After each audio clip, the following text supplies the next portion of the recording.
Hey everybody, Chad at Turner's Warehouse, and today I thought it would be a perfect day to open up and check out this Easywood Easy Chuck because I'm wearing my Easywood t-shirt, so it couldn't have been any better planned.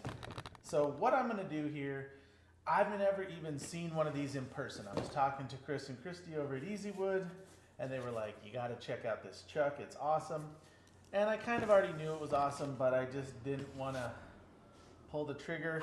They were nice enough to send one over for me to check out and play with a little bit, so I can kind of show you exactly what I find out. So let's open this sucker up.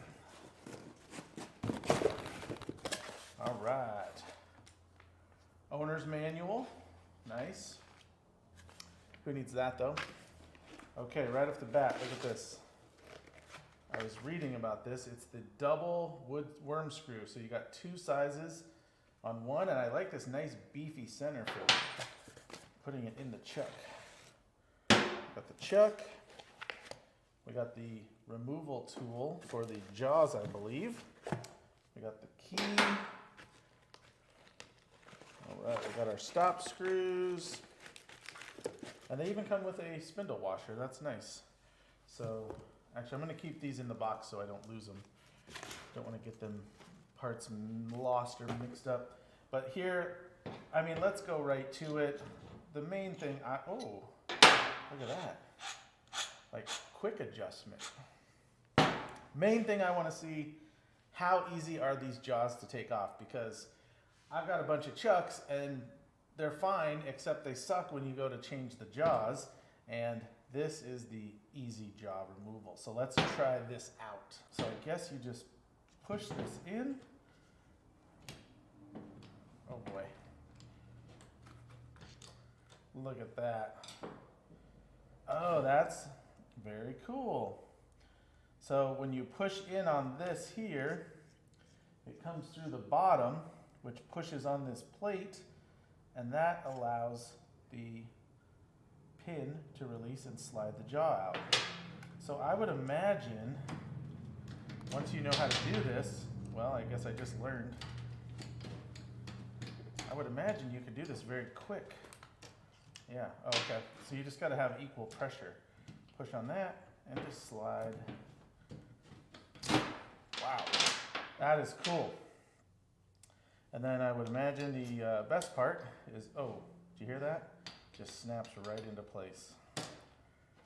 So if you already have one of these Chucks, you're probably not impressed with this because you've been using it, but as a guy who never had one of these, this is pretty cool. I like that fast scrolling too. So let's see what else they brought or sent along here.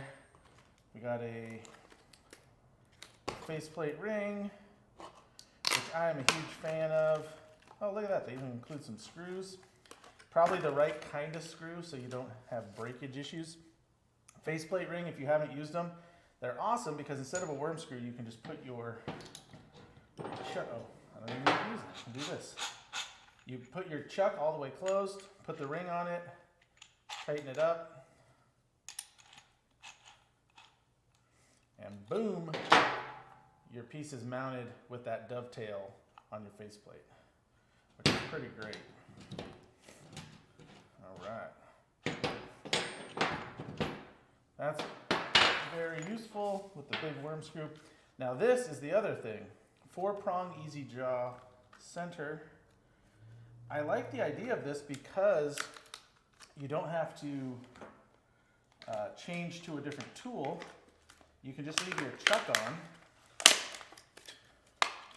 Hope they didn't need the packaging back on this.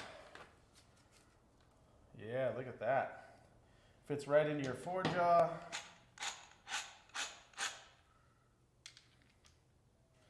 Oh yeah. And then it turns your, if you've never held a chuck and tried to put something in, it's much more difficult than it is on the lathe. But look at that, then it turns your chuck into your prong center. Very cool.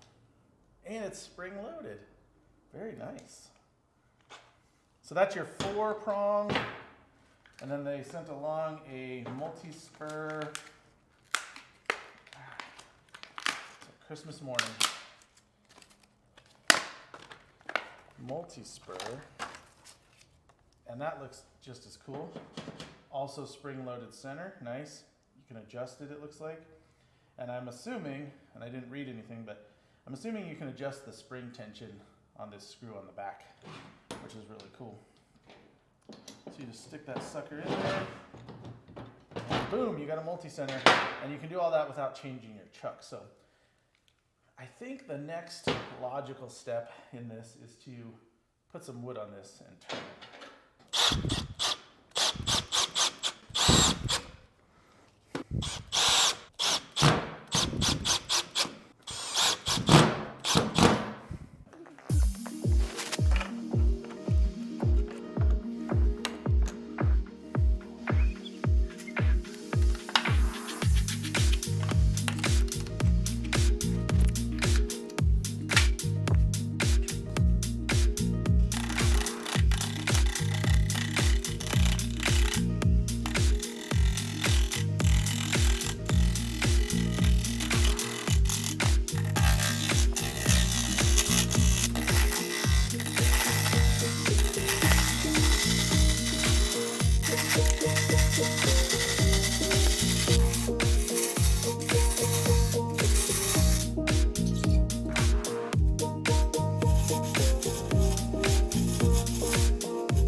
You can see the water seeping out the side.